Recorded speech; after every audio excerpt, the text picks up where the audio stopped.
നിങ്ങൾ തൽക്കാലം ഒരു കാര്യം ചെയ്താൽ മതി. ആ ലൊക്കേഷൻ എനിക്ക് സെൻഡ് ചെയ്യുക. എന്നിട്ട് ഞാൻ വരുന്നത് വരെ എങ്ങനെയെങ്കിലും അവരെ ഒന്ന് ബ്ലോക്ക് ചെയ്യുക. ഞാനിതാ ഉടൻ വരാം അങ്ങോട്ട്. ശരി സർ. ഇനി പോയാലോ? നേരം എത്രയായി? കസ്റ്റമർ ആണ് മറുവശത്തെങ്കിലും പ്രസാദേട്ടൻ സംസാരിച്ചാൽ തീരില്ല. Business is business. അവിടെ വിട്ടുവീഴ്ച പാടില്ല. കസ്റ്റമേഴ്സ് ഈസ് ദ കിങ് എന്ന് കേട്ടിട്ടില്ലേ? ബക്കേർ.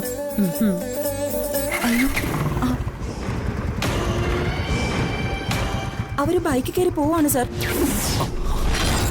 Oh my God! നോക്കി നിൽക്കാതെ വേഗം അവരെ ഫോളോ ചെയ്യുക. കിട്ടുന്ന ഏതെങ്കിലും വണ്ടിക്ക് കൈ കാണിച്ച് കേറിയാ മതി. ഒരു കാരണവശാലും അവരെ മിസ്സാക്കരുത്. ഞാൻ ഉടനെ അങ്ങോട്ട് വരിക. ഓക്കെ സർ, വിളിക്കാം.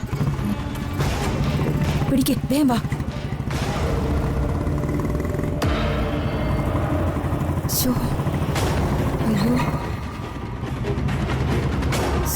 ഇനിയിപ്പോ എന്ത് ചെയ്യും?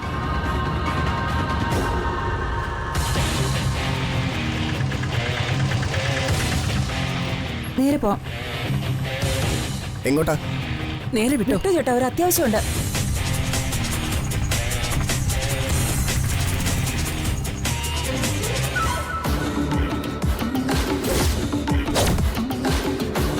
ക്ഷമിക്കണം തിരുമേനി, എനിക്ക് അത്യാവശ്യമായിട്ട് ഒരിടം വരെ പോകേണ്ടതുണ്ട്. എന്ത് വിഡ്ഢിത്തമായി പറയുന്നത്? പൂജയ്ക്കായി ഇവിടെ വന്നിരുന്നിട്ട് ഇടയിൽ വെച്ച് ഇറങ്ങിപ്പോകാനോ? പാടില്ല, ഒരിക്കലും പാടില്ലത്. എന്ന് പറഞ്ഞാൽ പറ്റില്ല തിരുമേനി. അത്രയ്ക്ക് പ്രധാനപ്പെട്ട ഒരു കാര്യമോ ചെയ്യാൻ പോകുന്നത്. ഏയ്, ഒന്ന് പറഞ്ഞു കൊടുക്കൂ. ഈ ചെയ്യാൻ പോകുന്നത് വലിയ അബദ്ധമാണ്. സാർ, പൂജ കഴിഞ്ഞ് നമുക്ക് എവിടെ വേണേലും പോകാമല്ലോ. തൽക്കാലം സാറോടെ ഇരുന്ന് പൂജ പൂർത്തിയാക്ക്. സാധ്യമല്ല, എനിക്ക് പോയേ പറ്റൂ. ഇതിന് പരിഹാരമായി എന്ത് പ്രായച്ചിത്തം വേണമെങ്കിലും ഞാൻ ചെയ്തോളാം. പ്രായച്ചിത്തമില്ലാത്ത പാവമാണിത്. പൂജയ്ക്കായി ഭഗവത് സാന്നിധ്യം വിളിച്ചു വരുത്തിയിട്ട് പൂർത്തിയാക്കാതെ പോവുക എന്ന് വെച്ചാൽ ഭഗവത് നിന്നയല്ലേ അത്? ഒരിക്കലും ചെയ്യാൻ പാടില്ലാതെ, ഒരിക്കലും. എനിക്ക് പോയേ പറ്റൂ. നിങ്ങൾ ഇവിടെ പൂജ പൂർത്തിയാക്കിയാൽ മതി. പ്രസാദും ഭാര്യ ഉടനെ വന്നോളും. ഞാൻ പോട്ടെ. മേഘൻ പോകരുത്. താനീ കാണിക്കുന്ന നിഷേധത്തിന്റെ അനന്തരഫലം അതീവ ഗുരുതരമായിരിക്കും. ഒരുതരം സർവനാശം തന്നെ. കുലം മുച്ചൂടും മുടിയാൻ ഇത് മാത്രം മതി. ദേവീകോപമുണ്ടാകുമെന്നത് ഉറപ്പാ. അതെ അതെ, പോലെ സാർ. ദേവി കോപിച്ചാലോ? എന്റെ ഏറ്റവും വലിയ ദേവി രാധയാണല്ലോ. പൂജയ്ക്ക് തയ്യാറായപ്പോ തന്നെ അവളെ നമുക്ക് നേരിട്ട് പിടികിട്ടിയത് കണ്ടോ? ഇതിനപ്പുറം നല്ല ലക്ഷണം വേറെ എന്താ? ജോത്സരെ, ഞാൻ എന്ത് ലക്ഷ്യം സാധിക്കാനാണോ ഈ പൂജ നടത്തിയത്, അതേ ലക്ഷ്യത്തിലെത്താനുള്ള മാർഗമാണ് ഈശ്വരൻ കാണിച്ചു തന്നിരിക്കുന്നത്. ഒരിക്കലുമല്ല. ഇത് ദുർമൂർത്തികളുടെ പരീക്ഷണമാണ്. ഇവിടെ വിജയിച്ചാൽ മേഘൻ ജീവിതത്തിലും വിജയിക്കും. അല്ലാത്ത പക്ഷം ഭയപ്പെടുത്തുകയാണോ? ഒരിക്കലുമല്ല. ദോഷകാലത്ത് നിൽക്കുന്ന ഒരാളാണ് നിങ്ങൾ. അതറിഞ്ഞുകൊണ്ട് നാശത്തിലേക്ക് നിങ്ങളെ തള്ളിവിടാൻ എനിക്ക് പറ്റില്ല.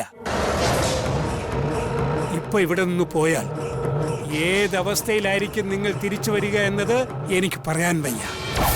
എന്തായാലും നേരിടാൻ ഞാൻ തീരുമാനിച്ചു കഴിഞ്ഞു. സാറേ, പ്രസാദ് അഞ്ജലി വരുമ്പോ എന്ത് പറയും? പ്രത്യേകിച്ച് എന്ത് പറയാൻ? ഞാനില്ലെങ്കിലും അവർക്ക് പൂജ ചെയ്യാലോ. എന്താ തിരുമേനി, ചെയ്യാലോ? ദമ്പതികൾക്ക് പൂജ ചെയ്യുന്നതിന് ഒരു തടസ്സവുമില്ല ഇവിടെ. അത് മതി. നിങ്ങൾ ഞങ്ങൾ വരുന്നത് വരെ ഇവിടെ എല്ലാ കാര്യങ്ങളും നോക്കിയും കണ്ടും ചെയ്തോളണം. പ്രസാദും അഞ്ജലിയും വരുമ്പോ സ്വീകരിച്ച് ഇവിടെ ഇരുത്തണം. മനസ്സിലായോ? വാടോ.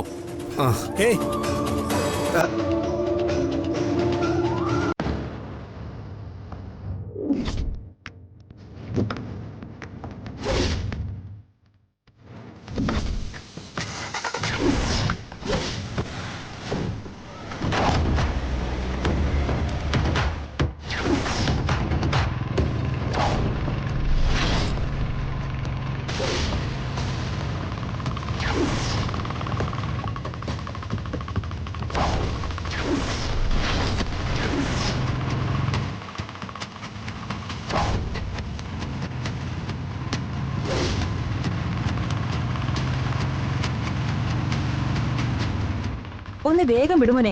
ആ ബൈക്കിന്റെ മുന്നിൽ കയറണം നമുക്ക്. വണ്ടി തടഞ്ഞെടുത്ത് ചാടി കയറിപ്പം മുതൽ തുടങ്ങിയാണല്ലോ.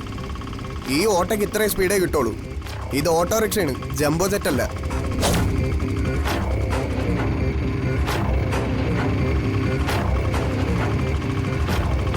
പ്രസാദേട്ടാ, കുറെ നേരമായി ഒരു ഓട്ടോ നമ്മളെ ഫോളോ ചെയ്യുകയാണോ എന്നൊരു സംശയം. എടോ തനിക്കിത് എന്തു പറ്റി? ഓട്ടോയിലൊക്കെ ആരെങ്കിലും ഫോളോ ചെയ്യോ? കുറഞ്ഞ പക്ഷെ ഒരു കുഞ്ഞു കാറോ ജീപ്പോ എങ്കിലും വേണ്ടേ ചേസ് ചെയ്യാനും തട്ടിക്കൊണ്ടു പോകാനും ഒക്കെ? ഓ, വലിയ തമാശ പറഞ്ഞെന്നാ വിചാരം. ഇക്ക ഇട്ടാ പോലും ചിരിക്കാൻ തോന്നില്ല. ഹ, താൻ ചിരിക്കണ്ടെന്നേ. തനിക്കേ അന്ന് അമ്പലത്തിൽ വെച്ചുണ്ടായ ഇൻസിഡന്റിന് ശേഷം ആരോ പിന്നാലെ വരുന്നുണ്ടെന്ന ചിന്തയെ എപ്പോഴും. അതൊന്നും എന്റെ തോന്നലല്ല പ്രസാദേട്ടൻ. മേഘനാഥൻ എന്ന കഴുകൻ എപ്പോഴും എന്നെ ചുറ്റി നടക്കുന്നുണ്ട്. പ്രസാദേട്ടൻ എന്റെ കഥ അറിയാത്തതുകൊണ്ടാ. എന്താണോ മറുപടി ഇല്ലേ? ഓ, ഇനി ഞാൻ എന്തെങ്കിലും പറഞ്ഞിട്ട് വേണമല്ലോ എന്നെ കളിയാക്കാൻ. അതെ അതെ, തന്നെ കളിയാക്കുന്നതല്ലേ എനിക്ക് ആകെയുള്ള ഒരു രസം. അത്രയ്ക്കങ്ങ് രസിക്കണ്ട. ആ ഇടി ദുഷ്ടത്തി, നഖം നീട്ടി വളർത്തിയേക്കാണല്ലേ?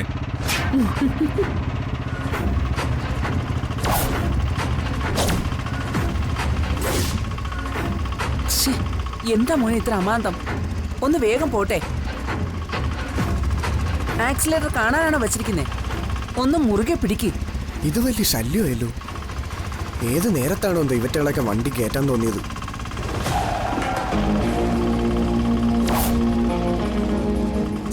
ഒന്ന് വേഗം പോ.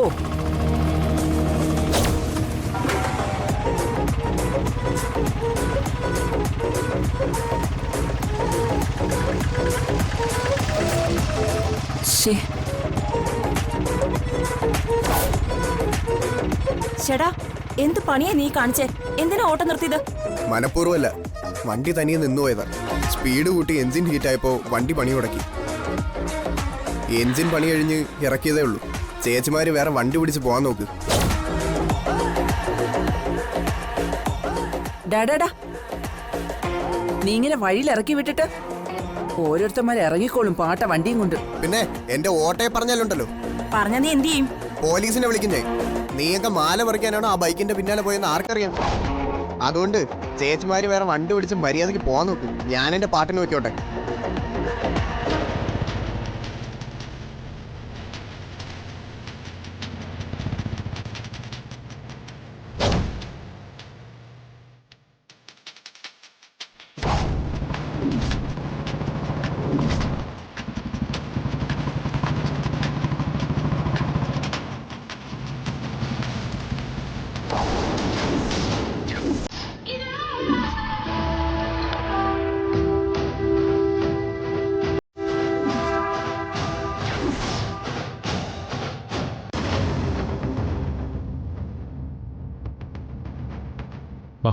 പ്രസാദേട്ടാ, എന്താ വല്ലാത്തൊരു തലവേദന. ആന്തുറ്റി?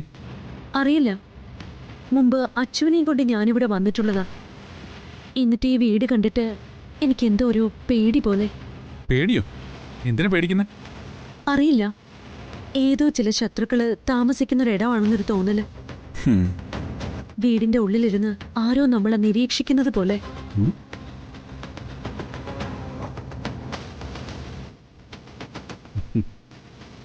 എന്താടോ ഇതൊക്കെ? പറഞ്ഞ് താൻ ഈ വീടിനെ ഒരു രാവണം കോട്ടയാക്കുമല്ലോ. സത്യം പറഞ്ഞ ഇതിനുള്ളിൽ താമസിക്കുന്നത് ഏറ്റവും നല്ല മനുഷ്യരെ ഒരാളാണ് നാഥൻ സാർ. അദ്ദേഹത്തിന്റെ അമ്മ, ഒരു സഹായി. താൻ അവരെയൊക്കെ നേരിട്ട് കണ്ടിട്ടില്ലാത്തതുകൊണ്ടും പരിചയപ്പെടാത്തതും കൊണ്ടുള്ള അനാവശ്യ ചിന്തകളാ ഇതൊക്കെ.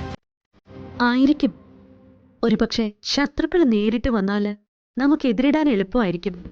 ഇത് പക്ഷേ ഈ വീടിനുള്ളിൽ എന്തോ വലിയൊരു രഹസ്യം മറഞ്ഞിരിക്കുന്നുണ്ടെന്ന് മനസ്സിനുള്ളിലിരുന്ന് ആരോ പറയുന്നത്. എന്ത് രഹസ്യം? അഥവാ അങ്ങനെ വല്ല പൊല്ലാപ്പോ ഉണ്ടെങ്കിൽ തന്നെ നമുക്കതിലെന്താ കാര്യം? ഒന്നുമില്ല. അതുകൊണ്ട് തന്നെ ഇന്ന് നാഥൻ സാറിനെ നേരിട്ട് പരിചയപ്പെട്ട് കഴിയുമ്പോൾ തൻ്റെ ഈ ടെൻഷൻ എല്ലാം മാറും. ജെം ഓഫ് എ മാനെന്നും ജെന്റിൽമാനെന്നൊക്കെ കേട്ടിട്ടില്ലേ? നമ്മുടെ നാഥൻ സാറും അങ്ങനെ ഒരു സ്വീറ്റ് മനുഷ്യന്. പരിചയപ്പെട്ട് കഴിഞ്ഞാൽ തനിക്ക് ഇവിടുന്ന് തിരിച്ചു പോകാനേ തോന്നില്ല. അത്രയ്ക്ക് ഫ്രണ്ട്ലി ആള്. തമ ഇനി മുറ്റത്തൊന്നും സമയം കളയണ്ട, അവര് വെയിറ്റ് ചെയ്യായിരിക്കും. കമോൺ വാ.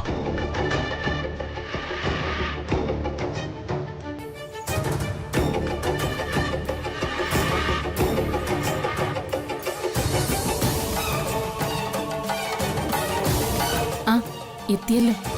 നമസ്കാരം. മേഡവും സാറും വരുന്ന കാര്യം എന്നെ പറഞ്ഞ് ഏൽപ്പിച്ചിരുന്നു. നിങ്ങൾ പരിചയക്കാരാ? അച്ചുവിനെ ഇവിടെ കൊണ്ടാക്കുമ്പോ ഈ ചേച്ചിയെ പരിചയപ്പെട്ടിരുന്നു. പ്രസാദും അഞ്ജലിയും അല്ലേ? നമസ്കാരം. നമസ്കാരം. നമസ്കാരം. അല്ല, നാഥൻ സാർ എവിടെ? സാർ ഇവിടെ ഇല്ല. ഇല്ലേ? ഇവിടെ ഉണ്ടെന്ന് എന്നെ വിളിച്ച് പറഞ്ഞാണല്ലോ. എന്തോ അത്യാവശ്യം ഉണ്ടെന്നും പറഞ്ഞ് പെട്ടെന്ന് പുറത്തേക്ക് പോയതാ. നിങ്ങൾ വന്നാൽ പൂജാ ചടങ്ങിൽ പങ്കെടുത്തോളാൻ പറയണമെന്ന് പറഞ്ഞു. അത് ശരി. അതെങ്ങനെ ശരിയാവും? നിങ്ങൾ സാറിനെ വിളിച്ച് വരാൻ പറയും. സാറില്ലാതെ ഞങ്ങൾ മാത്രം എങ്ങനെയാ? അത്യാവശ്യമായിട്ട് പോയതാ. എല്ലാം പറഞ്ഞേൽപ്പിച്ച സ്ഥിതിക്ക് ഇനി വിളിച്ചാൽ അദ്ദേഹത്തിന് ദേഷ്യമാവും. എന്താ അഞ്ജലി ചെയ്യേണ്ടത്? നാഥൻ സാർ ഇല്ലാത്ത സ്ഥിതിക്ക് നമ്മൾ ഈ ചടങ്ങിൽ പങ്കെടുക്കണോ ഇനി? വേണ്ട പ്രസാദേട്ടാ, പോകാം. ഇവിടെ ആകെ ഒരു നെഗറ്റീവ് ചാർജാ എനിക്ക്. സോറി തിരുമേനി, ഞങ്ങൾ നിൽക്കുന്നില്ല, പോവാം. നാഥൻ സാർ ഇല്ലാതെ ഈ ചടങ്ങിൽ പങ്കെടുക്കാൻ ഞങ്ങൾക്ക് താല്പര്യമില്ല. അത് ശരിയുമല്ല എന്നാണ് ഞങ്ങളുടെ വിശ്വാസം. പ്രസാദേ, ഒരു നിമിഷം.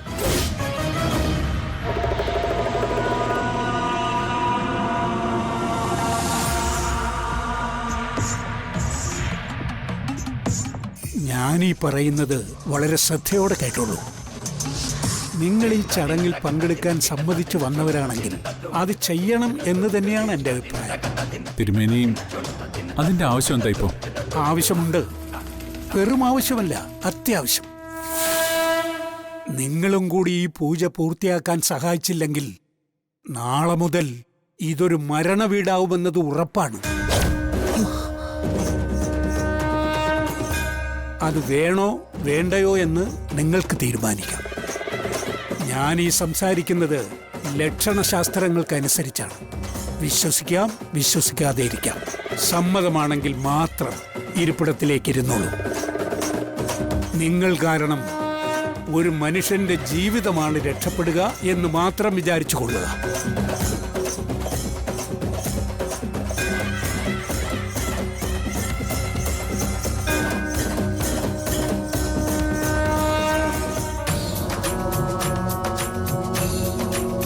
എന്തായാലും ഒരുങ്ങിയിറങ്ങിയതല്ലേ, നമ്മളായിട്ടിനി നാഥൻ സാറിന് ഒരു ദോഷം വരുത്തണ്ട. വാ, നമുക്കിരിക്കാം.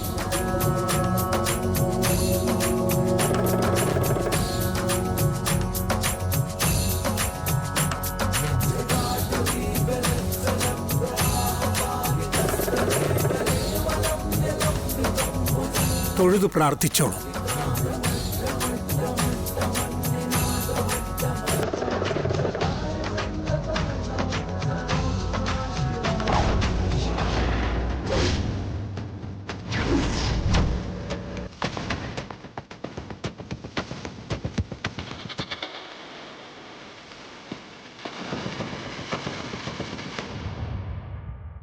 ദേ, നമ്മൾ അയച്ചു കൊടുത്ത ഈ ലൊക്കേഷൻ നോക്കി അയാൾ ഇപ്പൊ എത്തുന്നാ തോന്നുന്നേ.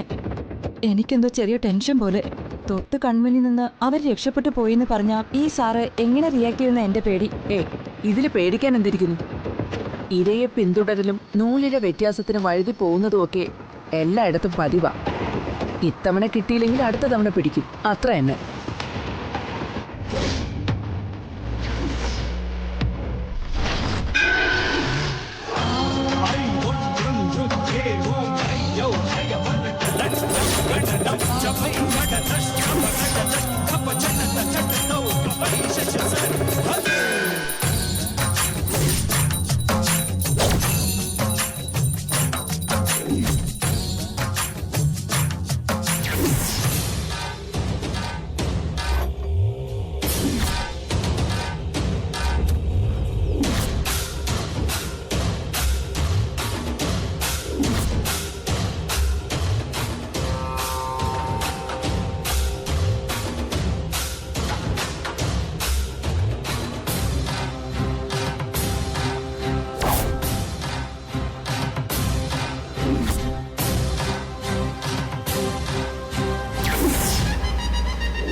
എവിടെ? അവരെവിടെ? നിങ്ങൾ എന്താ ഒരു അക്ഷരവും മിണ്ടാതെ നിൽക്കുന്നത്? ഞാൻ വെറുതെ ചോദിക്കുന്ന ചോദ്യങ്ങളല്ല. I won't answer. എവിടെ രാധയും അവളുടെ കൂടെ ഉള്ളവനും? അവര് രക്ഷപ്പെട്ടു പോയി സർ. വാട്ട്? ഞങ്ങൾ പരമാവധി ശ്രമിച്ചതാ സാർ, പക്ഷേ പിടികിട്ടിയില്ല. What nonsense you are talking? അവരെ ഫോളോ ചെയ്യാൻ ഞാൻ നിങ്ങളോട് പറഞ്ഞല്ലേ? എന്തായിരുന്നു പ്രശ്നം? അങ്ങനെ തന്നെ ചെയ്തു സാർ. പക്ഷേ ഞങ്ങൾ കയറിയ ഓട്ടോ ഈ വഴിയിൽ ബ്രേക്ക് ഡൗൺ ആയി നിന്നുപോയി. ആ സമയത്ത് കൺവെട്ടത്ത് നിന്ന് അവര് പോവുകയും ചെയ്തു. ശിവപാർവതിമാരെ പോലെ, ശ്രീരാമചന്ദ്രനെയും സീതയും പോലെ സർവവിധ പൊരുത്തങ്ങളോടെയും ദീർഘകാലം മുഴുവൻ ദമ്പതികളായി വാഴുക. സീമന്തരേഖ ശൂന്യമായി കിടക്കാൻ പാടില്ല. സിന്ദൂരമണിയിക്കുക.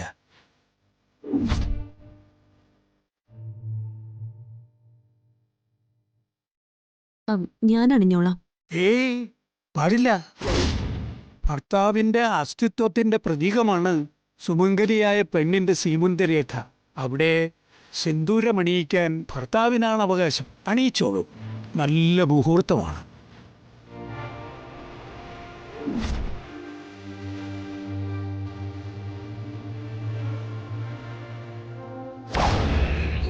അവളെയും കൊണ്ട് രക്ഷപ്പെടാൻ ഞാൻ ഒരുത്തനെ അനുവദിക്കില്ല. I want them back. I want them now. സാറേ, ഇതിപ്പോ കയ്യിൽ നിന്ന് പോയ ലക്ഷണമാണ്. അടുത്ത തവണ അവരെ പിടിക്കാൻ കഴിയുമെന്നേ കരുതാൻ പറ്റൂ. എങ്ങനെ കണ്ടുപിടിക്കും? എവിടെ ചെന്ന്? എന്ത് ഇൻഫർമേഷൻ കിട്ടും? ഏയ്, എടാ ചോദിച്ചു കേട്ടില്ലേ? എങ്ങനെ പിടിക്കുമെന്ന്?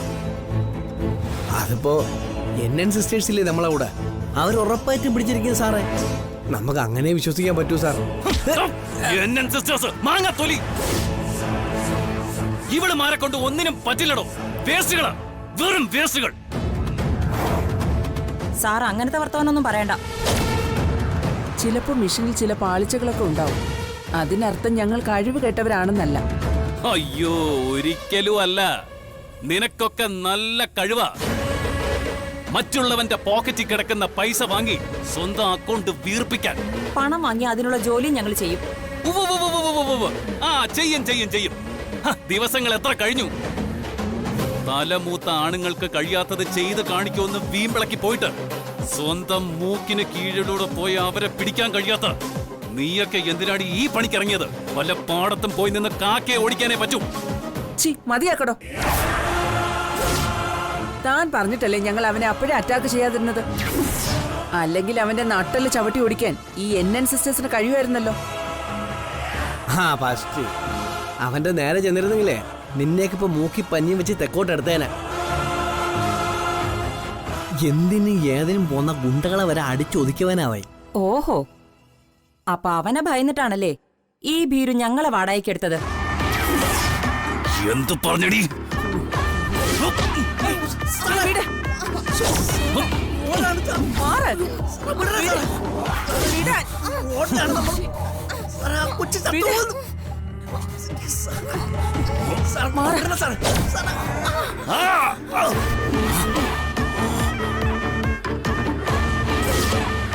സാറേ, ഞാൻ ഒന്ന് പറയട്ടെ സാറേ. സാറേ നിക്കണം.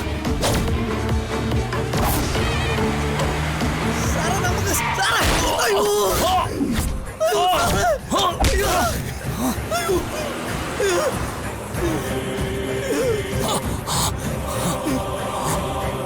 അയ്യോ,